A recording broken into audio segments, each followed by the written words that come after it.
Selamat pagi teman-teman edit vlog tema. Saya tertarik membandingkan tablet Samsung S9 FE. Perhatikan ya, yang saya bahas ini adalah versi Fan Edition, sedangkan versi regular aslinya jauh beda di sisi kekuatan dan performa chipsetnya terutama, karena mereka menggunakan prosesor besutan Qualcomm terbaru di tahun 2023 yakni Snapdragon 8 Gen 2. Sedangkan yang Fan Edition ini menggunakan chipset Samsung sendiri yaitu Exynos 1380 atau 1350 yang juga digunakan pada HP kelas menengah A54 5J yang ada di tangan saya ini. Jadi inilah tablet Samsung Tab S9 FE. Terlepas dari ekspektasi saya yang berharap terhadap tablet 7 jutaan, ia tetaplah sebuah tablet dengan desain rasa premium yang terbuat dari logam aluminium yang berkualitas walaupun dengan layar IPS LCD namun masih tetap jernih dan tajam.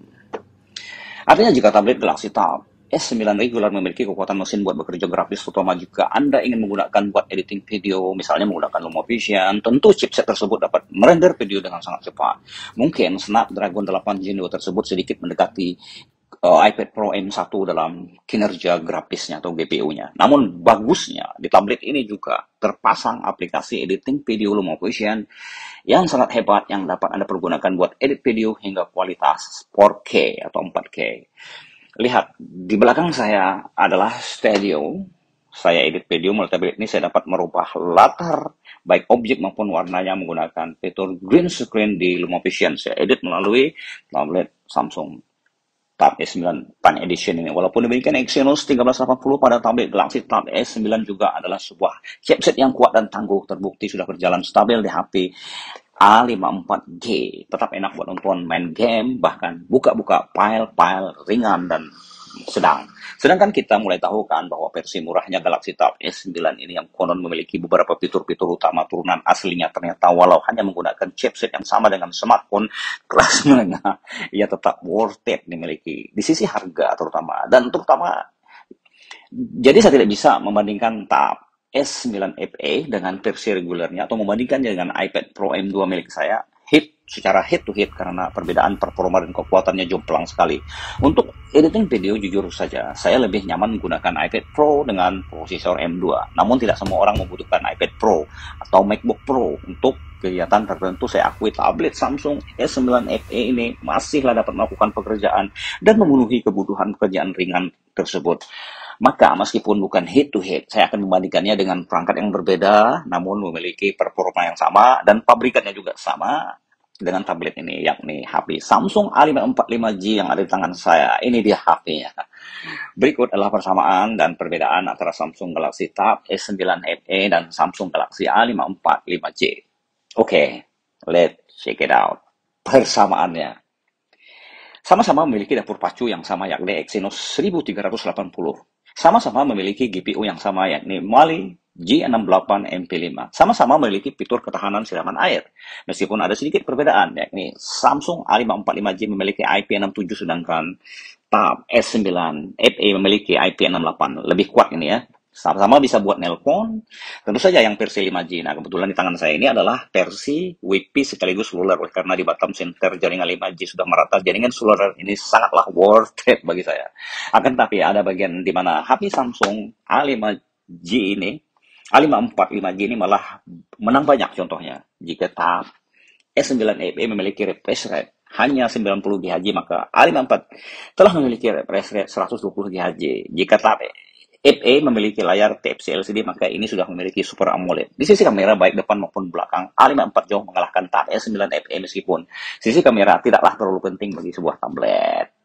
Kesimpulan, ini adalah kesimpulan saya ya. Kesimpulan secara subjektif dari sisi saya sebagai pengguna yang telah menggunakan kedua perangkat ini. Samsung Galaxy Tab S9 FE dengan Samsung Galaxy A54 5G adalah dua perangkat yang berbeda tapi memiliki banyak persamaan. Tab S9 FE adalah tablet yang lebih besar daripada A54 5G, tapi tablet S9 lebih besar, memiliki S Pen, pensel mewah dengan yang terdapat pada tablet seperti terdapat regular walaupun berbeda, tidak memiliki Bluetooth. Namun 54 ini memiliki layar refresh rate yang lebih tinggi, kamera belakang dan kamera depan lebih baik, dan tentu saja lebih mobile di dalam genggaman. Oke, perangkat mana yang terbaik untuk Anda tergantung pada kebutuhan Anda. Jika Anda mencari tablet yang lebih besar, lebih lega buat bermain game, nonton video, dan bekerja ringan, pekerjaan office, nah ini cocok nih, maka Tab S9 FE ini pilihan yang tepat ini. Jika Anda mencari ponsel yang terjangkau dengan layar yang bagus, terjangkau harganya, yang mumpuni kameranya, maka 545G adalah pilihan yang bagus juga. Untuk performa keduanya sama saja, namun baterai Tab S9 FE lebih besar, yakni 10.090 mAh, sedangkan yang ini cuma 5.000 mAh. Tapi layar besar juga makan daya yang besar. Jika Anda tidak keberatan dengan tampilan, bukan performa aslinya Galaxy Tab S9 original, maka Samsung Tab S9 FE masihlah worth it untuk dimiliki. Tapi bagi Anda yang mengutamakan performa, Anda pasti akan merasa kecewa, bukan? Dengan kekuatan chipset kelas HP menengah seperti yang terdapat pada Samsung Galaxy Tab S. Jelas, FE ini jelas tablet ini hanyalah gimmick yang jujur bagi kita, yang tidak bisa memiliki versi mahal dari Tab S9. Tentu saja Samsung tidak ingin rugi menjual komponen mahal dari chipset Snapdragon 8 Gen 2 dengan harga yang murah, bukan? Nah, bagaimanapun perangkat ini, yaitu Tab S9 dan A545G adalah masihlah dua perangkat yang sangat bagus di tahun 2003 ini. Keduanya meskipun bukan Snapdragon 8 Gen 2 berjalan sangat stabil dengan mesin Exynos 1380, ia masih dapat menjalankan editor video low motion dengan sangat baik. Ini adalah sebuah kesuksesan lain bagi Samsung dalam membuat chipset mereka sendiri. Untuk A54 saya menyukai kameranya yang bagus dan bahkan tidak kalah jauh dengan HP-HP premium. Untuk Tab S9 FE ini saya juga suka dengan harganya ya. Performa standarnya terbukti juga berkualitas dengan ukuran dan kualitas kerapatan pikselnya yang nyaman buat nonton, bermain game, hingga mengerjakan beberapa tugas office ringan.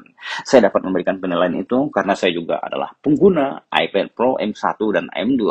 Saya tidak menjudge perangkat pada kelas mereka ya, apalagi harganya memang relatif terjangkau.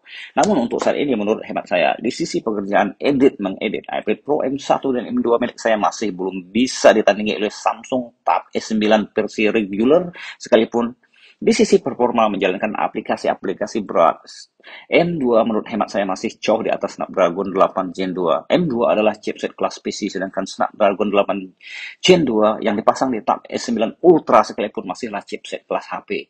Kembali pada Tab S9 versi Fine Edition ini, saya bahkan dapat membelinya dengan harga di bawah 6 juta untuk varian RAM 6GB dengan ruang simpan 128GB melalui penjualan online yang menjadikan promosi. Saya juga menyertakan link pembelian di bawah video ini, silahkan diperiksa. Itu untuk versi WiFi ya, kalau saya punya WiFi dan seluler. Nah, untuk urusan mendengarkan menonton musik, tablet ini dapat dipadukan dengan Galaxy Boot, misalnya TWS, butuhan Samsung. Namun jika Anda tidak memiliki TWS, Anda masih tetap bisa mendengarkan musik menggunakan headset yang menggunakan colokan Type-C seperti ini ya. Ini tetap enak didengar berkat pengaturan speaker AKG.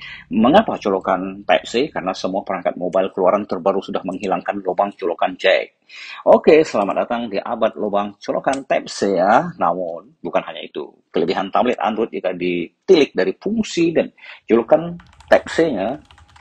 Dan meskipun FS9 tidak dilengkapi dengan fitur Thunderbolt seperti iPad Pro dan M2, adalah kompatibilitasnya terhadap banyak perangkat. Misalnya, saya bisa menggunakan keyboard dengan kabel, dengan mencolokkan kabel langsung ke perangkat Samsung eksternal seperti di PC desktop.